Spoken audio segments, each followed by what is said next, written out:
اگر آپ مجھے یہ پوچھیں کہ اسلام کا کوئی دوسرا نام، تو میں برجستہ کہوں گا کہ اسلام کا دوسرا نام دین علم ہے۔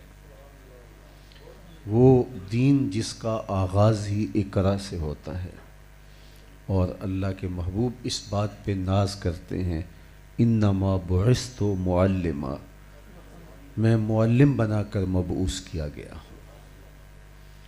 انسان کے لیے شرف کا سبب علم ہے۔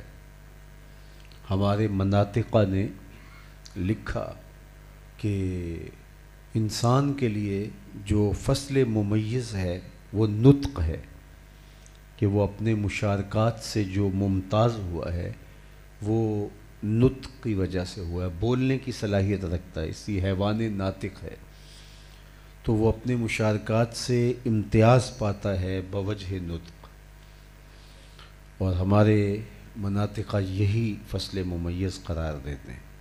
اعلیٰ حضرت عظیم البرکت امام اہل محبت امام شاہ احمد رضا خان فاضل بریلوی علیہ رحمہ و رضوان، آپ سے پوچھا گیا کیا درست ہے کہ انسان کے لیے فصل ممیز نطق ہے؟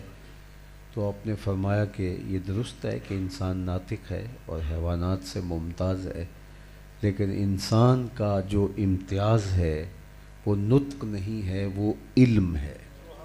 علم کی وجہ سے وہ دیگر مشارکات سے ممتاز ہوا، حتیٰ کہ فرشتوں پر حضرت انسان کا تفوق جو ثابت ہوا اور جو اس کا الگ تشخص قائم ہوا، وہ بھی علم کی وجہ سے ہوا۔